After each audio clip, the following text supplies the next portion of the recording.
পরিচয় আছে, আমার তো পরিচয়হীন না আমি। যখন ওর মার বিয়ে হয় তখন আপনার বয়স কত? আমার তখন 13 চলে। পরে ও যখন 8 মাসের গর্ভে থাকে উনি একবার চলে যায়, বলে আমি গ্রামে যাব।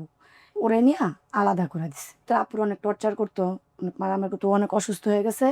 তারপরে একদিন মানে ওরা যে বাসায় ছিল দুলাভাই, ওই বাসায় যায় দেখে উনি নাই বাড়িতে। ঘরে টুকটাক কিছু জিনিসও উনি নিয়ে গেছে। তো শুধু জানতো ভোলা ইলিশা ওনাদের বাড়ি। 16 সালে আমরা এখনো যে এলাকাতে থাকি ওই এলাকাতে আসছিল যে তার মেয়েকে রেখে চলে গেছে। চাইতাম আমি ওনাকে দেখতাম, খুব চাইতাম। ফোন নাম্বারটা রাখছেন? না, ফোন নাম্বারটা রাখা হয় নাই।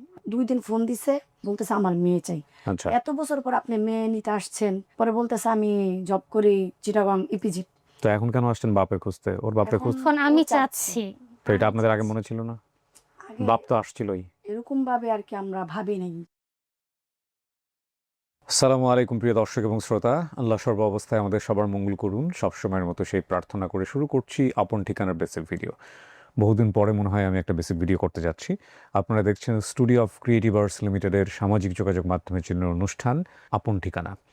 যারা এই অনুষ্ঠানে এসে পরিবার খুঁজতে চান, আত্মীয় স্বজন খুঁজতে চান, ছোটোবেলায় হারিয়ে গেছেন, যে কোনোভাবেই হোক না কেন, বড়বেলায় এসে অল্প কিছু তথ্য আপনার মনে আছে, সেই সব তথ্যের ভিত্তিতে নিজের পরিবার খুঁজতে চান, দয়া করে আমাদের সঙ্গে যোগাযোগ করবেন। আমাদের সঙ্গে যোগাযোগ করার জন্য ফোন নাম্বার রয়েছে, আপনারা দেখতে পাচ্ছেন স্ক্রিনে, 09639887777। এছাড়া ইমেল অ্যাড্রেস রয়েছে sharemystory24@gmail.com।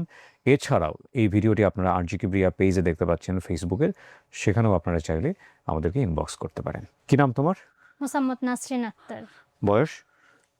বয়স 23 বছর। 23 বছর। সো নাসরিন, মূলত হচ্ছে ঘটনাটা তোমাকে নিয়ে, এবং তুমি, আমি যদি ভুল না বলে থাকি, বাবাকে খুঁজতে আসছো। জি, আর উনি কি হয়? আমার খালামণি। আপন খালা? জি। কি নাম আপনার? খাদিজা বেগম। খাদিজা বেগম। তুমি একটু বলো আমাকে, মানে গল্পটা কি, আমি শুনে নেই, তারপরে বাকিটুকু জি, বিস্তারিত।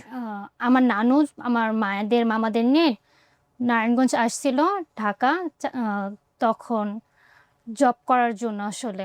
হুম। তারপর হচ্ছে আমার আমার নানু যে নারায়ণগঞ্জ যে ফ্যাক্টরি, যে গার্মেন্টসে চাকরি করে, সে গার্মেন্টসে আমার বাবার সাথে পরিচয় হয়। উনি তোমার নানুর পরিচয় হয়? হ্যাঁ হ্যাঁ, ওকে। আমার নানুর পরিচয় হয় সেখানে, কাজপুর সিনহা গার্মেন্টস। এটা এখন আপাতত এখন নাকি বন্ধ আছে। জি। সেখানে পরিচয় হয়। তারপর আমার নানুর সাথে বলে যে ওনার নাকি মা নাই, নিজের মা নাই, সৎ মা। তারপর হচ্ছে ওনার অনেক কনভিন্স করে পরে আমাদের বাসায় আসতে চায়, আমার নানুদের বাসায় আসতে চায়, তো নিয়ে আসে। নানু আনবেন আমরা বলে অনেক রিকোয়েস্টের পর তারপর নিয়ে আসে। তারপর হচ্ছে আমার মাকে দেখে উনি বিয়ের প্রস্তাব দেয়, বিয়ে করতে চায়। তারপর আমার নানু নিষেধ করলে উনি অনেকবার বলে, পরে সামহাও কনভিন্স হয়ে গেছে, নাহলে তো বিয়ে শাদী হতো না, হ্যাঁ। তোমার জন্ম হতো না। হ্যাঁ হ্যাঁ, রাইট। সো সামহাও বিয়ে কি নানুর মতেই হয়েছে নাকি অন্য কোনো ভাবে হয়েছে? না আমার নানুর মতেই মতেই হয়েছে। আমার হয়েছে। নানু নানা ওনারা গিয়ে তারপর কাজী অফিসে গিয়ে বিয়ে দেয়। ছেলের পরিবার কোথায় ছিল দেখেছে? না, কিছু খোঁজ খবর তারা নেই। আপনার বয়স কত তখন? মানে আপনি কি ওর মায়ের চেয়ে বয়সে বড় না ছোট? না, আমি ছোট। ছোট। তোমার মা কোথায়? আমার মা হচ্ছে, আমার মায়ের দ্বিতীয় বিয়ে হয়েছে, তো ওখানে চলে গেছে? সরকার না, এখানে আছে একসাথে, কিন্তু আমি নিয়ে আসি নেই। কেন? যদি আমার দ্বিতীয় যে আব্বু, যে আমার আম্মুর দ্বিতীয় যে সংসার, সেখানে যদি কোনো ঝামেলা হয় ওর জন্য। তো তোমার বাবাকে চিনতে হলে তো তোমার মাকে লাগবে। যদি তোমার বাবা এখানে আসেও, আপনি দেখলে চিনবেন? হ্যাঁ। আপনি যখন ওর মার বিয়ে হয় তখন আপনার বয়স কত? আমার তখন 13 চলে। 13। তোমার আপনার সব ঘটনাই মনে আছে। হ্যাঁ। তো তা আপনার ওদের বাড়ির ঠিকানা জানা ছিল না? না, ওনাদের বাড়ির ঠিকানা আমাদের জানা ছিল না। বলতে আমরা ওই টাইমে 2001 সালে আমরা নতুন ঢাকা আসছিলাম। আমার আম্মু খুব মধ্যবিত্ত ফ্যামিলি ছিলাম। ওই ক্ষেত্রে আমার বাবা একটু বয়স্ক ছিলেন। আমাদেরকে নিয়ে চলা অনেক কষ্ট হয়েছিল। এই জন্য আমার আম্মা আমাদের ভাই বোনকে নিয়ে ঢাকা শহর আসছে। না, আমি সেগুলো জানতে চাচ্ছি না। আমার কথা হচ্ছে আপনার ঠিকানাটা রাখেন নাই? না, ওই টাইমে অত কিছু আমরা মানে নলেজ হয়তো মার নেয়নি। কয় ভাই বোন আপনারা? আমরা 5 ভাই বোন। 5 ভাই বোন, মাকে নিয়ে সংসার। আপনার আমার বাবা একটু বয়স্ক ছিল। ঠিক আছে, বাবা বয়স্ক ছিল। আপনার বড় ভাই ছিল না? বড় ভাইয়া তখন গ্রামে ছিল। ভাইয়াকে তখন তো এখানে একটা নিয়ে আসা বোনের হয়নি। বিয়ে হচ্ছে, ছেলের বাড়ি কোথায় এটা আপনারা জানবেন না? কাজী অফিসে গিয়ে বিয়ে হয় নাই? হ্যাঁ, কাজী অফিসে গিয়ে বিয়ে হয়। ঠিকানা ছিল না ওখানে? কাবিনে লেখা ছিল না? ওখানে হয়তো ছিল, কিন্তু ওই ক্ষেত্রে ওরকম ভাবে মানে নেওয়া হয় না। আমার আম্মু হয়তো এত কিছু তখন বুঝতে পারে নাই কিংবা নেয় নাই। খুব আবেগে জড়ায় গেছে। উনি খুব দেখাইছে। তখন আমিও তো ছোট ছিলাম, অত কিছু আপনি অতটা বোঝেন নাই। বুঝিনি। বিয়ের পরে তোমার মা যায় নাই তার শ্বশুর বাড়ি, মানে তোমার দাদুর বাড়ি? যাওয়া হয় নাই। কখনোই যায় নাই? নিয়ে যায় নাই? কখনো নিয়ে যায় নাই বলতে বিয়ের 8 মাসের মাথায় ও গর্ভে আসছে। ও গর্ভে আসার পরে ওর বাবা নাকি খুব করতো যে বাচ্চা নিবে না, আচ্ছা, নিবে না তোমার বাবা কি করতো? উনি গার্মেন্টসে গার্মেন্টসে জব করতো। কন্ট্রোলার ছিলেন, কোয়ালিটি কন্ট্রোলার পোস্টে ছিলেন। তো ওই গার্মেন্টসে গিয়ে ওই সময় এ ধরে খুঁজলি তো হয় আইডি কার্ড পাওয়া যাবে, ঠিকানা পাওয়া এখন হচ্ছে ওই গার্মেন্টসটা বন্ধ বন্ধ হয়ে গেছে। হ্যাঁ, আচ্ছা, বন্ধ। সিনহা তো এখন বন্ধ। জি। তো তারপরে কি হলো? ওকে চাইতো না বাচ্চা আসুক দুনিয়াতে। হ্যাঁ, না উনি চাইতো না বাচ্চা আসুক দুনিয়াতে। আমার আপু তখন বেশি বয়স ছিল না, মাত্র 14 বছরের একটা মেয়ে ছিল, খুব ছোট ছোট থাকতে ওরে বিয়ে দেওয়া হয়। পরে ও যখন 8 মাসের গর্ভে থাকে উনি একবার চলে যায়, বলে আমি গ্রামে যাব, এ কথা বলে চলে যায়। চলে যাওয়ার পরে ওর 2-3 মাসের মধ্যে উনি আর আসে না। তারপর ওর যখন জন্ম হওয়ার পরে উনি আসে। আসার পরে আমার আম্মু যখন আমাদের সাথে একসাথে জড়িত ছিল, ওই ক্ষেত্রে ওরে নিয়ে আলাদা করে দিছে, যে তোমরা আলাদা থাকো, আলাদা খাও। ওই ক্ষেত্রে আপুর অনেক টর্চার করতো, অনেক মারামারি করতো, ও অনেক অসুস্থ হয়ে গেছে। হওয়ার পরে আম্মু যখন নিয়ে আসার পরে ও ডাক্তার দেখাইছে, দেখানোর পরে তো খুব 3 মাসের বেবি ছিল তখন। তারপরে একদিন মানে ওরা যে বাসায় ছিল দুলাভাই, ওই বাসায় যায় দেখে উনি নাই বাড়িতে, উনি নাই, বা ঘরে টুকটাক কিছু জিনিসও উনি নিয়ে গেছে।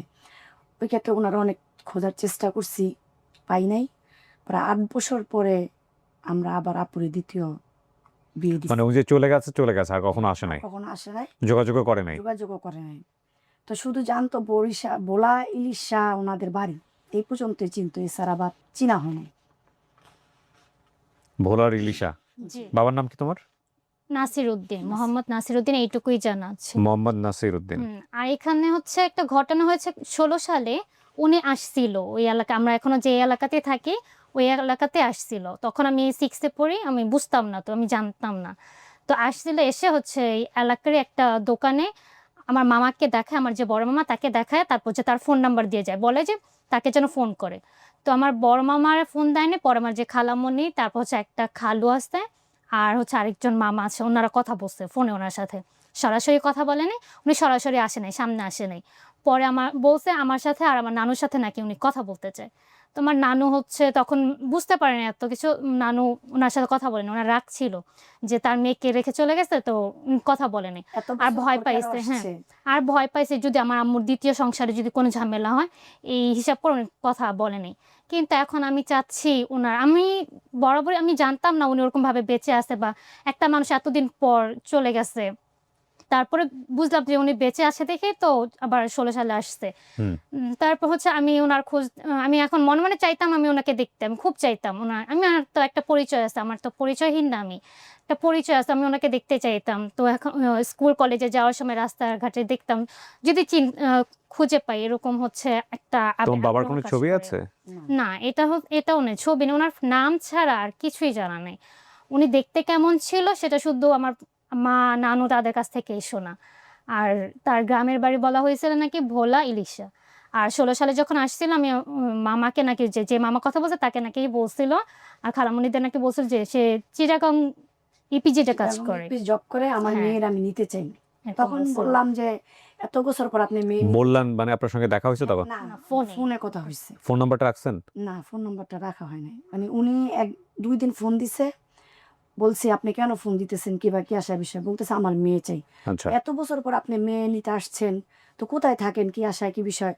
পরে বলতেছে আমি জব করি চিটাগং ইপিজেড। তা আসেন, আপনি আমাদের সাথে দেখা করেন, মেয়ে কিভাবে নিতে হয়, আপনি কিভাবে নিতে পারেন, আমরা দেখব। পরে বলতেছে হ্যাঁ অবশ্যই। এই পর্যন্তই ওনার সাথে কথা। পরে উনি আর ফোন দেয় না, আমরা আর যোগাযোগ করার চেষ্টা করিনি। তো এখন কেন আসছেন বাপের খুঁজতে? ওর বাপের এখন খুঁজ এখন আমি ও চাচ্ছে। চাচ্ছি, তো এটা আপনাদের আগে মনে ছিল না? আগে বাপ তো আসছিলই। এরকম ভাবে আর কি আমরা ভাবি নাই। আজকের এই অনুষ্ঠানটা শুধুমাত্র আজকের না, এরকম ঘটনা বহু ঘটছে আমাদের আপন।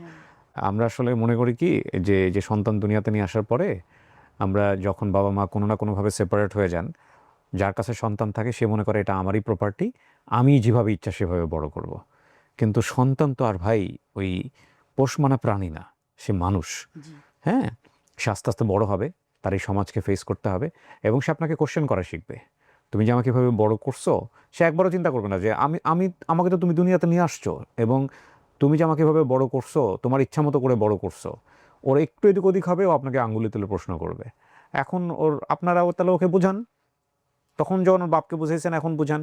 হ্যাঁ, ওকে তো বুঝাইতে কি চাই। বুঝাবেন আপনারা বলেন? এখন কথা হলো যে ওর বাপ ভুল করছে বা কি করছে সেটা তো বাপকে সামনে পাইলে তারপরে আমরা ওই প্রশ্নটা করতে পারি। কিন্তু আপনারাও তো ভুল করছেন। আপনাদের তো ভুলের সীমা নাই। জীবনে প্রথম কথা হচ্ছে আপনারা এমন এক জায়গায় বিয়ে দিচ্ছেন ঠিকানাপত্র কিছুই রাখেন নাই। দ্বিতীয়ত ওদের মধ্যে যা হয়েছে হয়েছে, ওরা আলাদা হয়ে গেছে। সন্তানের তো দুজনকে নিয়েই বাঁচার অধিকার আছে, সেটা তো এনশিওর করা উচিত ছিল। আপনারা তার প্রথম দিক থেকেই ঠিকানা সবকিছু বন্ধ করে দিয়েছেন। দিয়া এখন এই এই এই এর তখন বাপ দরকার। মেয়ে বড় হচ্ছে, মেয়ের বাপের পরিচয় দরকার, মেয়ের এই পুরা সমাজ। আর তুমি বলো তোমার বাপের পরিচয়টা কেন দরকার? তোমার কাছ থেকেই শুনি। আমার ওনাকে দেখার খুব ইচ্ছা, ছোটবেলা থেকে আমার ইচ্ছা যে আমি ওনাকে দেখবো। আমার তো একজন বাবা আছে। তুমি তো এতদিন বলো নাই, এখন কেন বলছো? মানে এখন বলার সাহসটা কোথা থেকে আসলো? হ্যাঁ, এটা main point।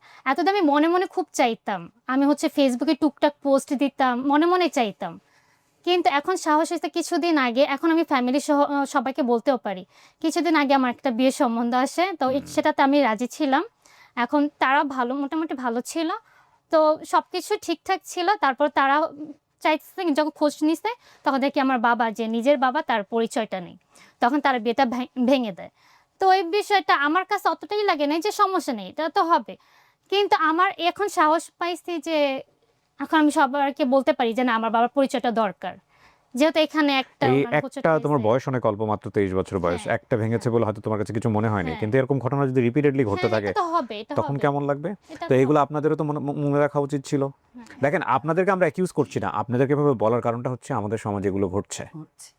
ঠিক আছে, সন্তানকে বাবার কাছে থাকুক আর মায়ের কাছে থাকুক, ভাই এমনভাবে বঞ্চিত করেন না যাতে করে, আপনি যদি সন্তানকে ভালোই বাসেন তাহলে এই বঞ্চিত করার কারণে সন্তানের যাতে ভবিষ্যতে ক্ষতিগ্রস্ত না হয়। ঠিক আছে, আমাদের যেটা হয়, আমরা তো সম্পর্ক খারাপ অবস্থায় চলে যাই। খারাপ অবস্থায় চলে যাওয়ার পরে দুনিয়ার সমস্ত রাগটা ওই বাচ্চার উপরে তুলি, যে যা ঠিক আছে এই বাচ্চা দিয়ে প্রতিশোধ নেব, বাচ্চাকে দেখতে দিব না, বাচ্চাকে এটা করতে দিব না, ওটা করতে দিব না। অ্যাটলিস্ট পরিচয়টুকু মেনটেন তো করেন। দেখতে দিয়েন না, যাই করেন না সেটা ঠিক আছে, কিন্তু পরিচয়টুকু তো মেনটেন করতে হবে। অবস্থা এমন জায়গায় নিয়ে যাওয়া কোনোভাবেই উচিত না যাতে করে ওই বাচ্চার প্রতি মুহূর্তেই সামাজিক অবস্থা ফেস করতে গিয়া কঠিন থেকে কঠিনতম অবস্থা ফেস করতে হয়। এটা করা উচিত না। দেখেন এখন এই যে আমাদের, তোমার নাম কি বলছিলা? মোসাম্মদ নাসরিনা। নাসরিনের অবস্থা কিন্তু শুধু নাসরিনের না, বাংলাদেশের সমাজে এরকম অসংখ্য নাসরিনের মতো মেয়েরা আছে যাদেরকে এইভাবে ছোটবেলায় বঞ্চিত হওয়ার কারণে কিন্তু খুব ডিফিকাল্ট টাইম ফেস করতে হয়। আমি জানি না তোমার এই ভিডিও শুনে বা তোমার এই ভিডিও দেখে তোমার বাবা আদৌ আসবে কিনা। আমরা এরকম একটা কেস মাত্র সফল করতে পেরেছিলাম। রাগারাগি করে পরিবার থেকে চলে গিয়েছে, এবং তারপরে তো মার আলাদা একটা সংসার হয়েছে, বাবার আলাদা একটা সংসার হয়েছে, কিন্তু বাবা আসছে মেয়ের জন্য। তারপরে তো অন্য একটা অদ্ভুত অনুভূতি। আমার মনে হয় না তোমরা দেখছো ভিডিওটা। তো আমরা এরকম বেশ কিছু ভিডিও করেছি, কেবলমাত্র একজন এসছে। আরও বেশ কিছু জায়গায় আমরা পৌঁছে গিয়েছি, আমরা ঠিকানা বের করে ফেলেছি, কিন্তু শেষ পর্যন্ত ওই অপর পক্ষ থেকে সাড়া দেয়নি। কারণ ততদিন এই যেমন ওর মা এখানে আসে না এই ভিডিওতে, কারণ তার একটা সংসার দাঁড়িয়ে গেছে। এমনও তো হতে পারে ওর বাবাও আসবে না জেনে শুনে, কারণ বাবারও একটা সংসার দাঁড়িয়ে গেছে। মাঝখান থেকে ভিকটিম কে হবে? এই মেয়েটা হবে। ঠিক আছে, তুমি তারপরেও তোমার জায়গা থেকে চেষ্টা করতেছো, আমরাও চেষ্টা করি, তাওয়াক্কাল তো আল্লাহ। হ্যাঁ, দেখা যাক কি হয়। সো বেসিক্যালি তুমি এখানে যা বলেছো সেই সবের জায়গাটা থেকে তোমার বাবার নাম হচ্ছে নাসির উদ্দিন। তোমার বাবার নাম ছাড়া আর অন্য কোনো নাম, লাইক তোমার দাদার নাম, না, না, এটা আমার- কিচ্ছু না রাখেন নাই আপনারা? খুব বড় ভুল। আমি নানুকে জিজ্ঞেস করেছিলাম যে তার বাবার নাম জানতেন কিনা, সে বলছে কিন্তু মনে নেই। একবার বলছিল কিন্তু মনে নেই। আমার বাবা জানতে ওগুলো, তো আমার বাবা মারা গেছে। ভোলার ইলিশা হচ্ছে হলো ওনার বাড়ি, এই নাসিরউদ্দিন সাহেবের বাড়ি। ঠিক আছে, দেখি আমরা চেষ্টা করে খুঁজে বের বাবা করতে অনেক পারবেন। কিছু জানতো, তো আমার বাবা মারা যাতে যেমন আমরা আরো নিরাশ হয়ে গেলাম। প্রিয় দর্শক এবং শ্রোতা, আমরা চেষ্টা করতে পারি, ঠিক আছে, আমরা নেগেটিভ কিছু চিন্তা না করি। সিচুয়েশনগুলো এই জন্যই বলা হয় যাতে করে আমরা নিজেদের জীবনে সতর্ক হই। কারণ একটা মানুষকে বড় করা মানে শুধুমাত্রই তাকে খেয়ে পেলে পুষে বড় করা না, তার সামাজিক দায়িত্বগুলো যাতে সঠিকভাবে পালন করা হয় আপনার জায়গাটি থেকে, সেটার জন্য অন্তত সচেষ্ট থাকা। ঠিক আছে, বিশেষ করে আমাদের সমাজে মেয়ে বেবিদের ক্ষেত্রে কিন্তু এই ইস্যুটা অনেক বড় একটা ইস্যু। সো আমরা যেন এই বিষয়ে খেয়াল রাখি। একটা ভালো সংবাদের প্রত্যাশা আমরা শেষ করছি। আসসালামু আলাইকুম।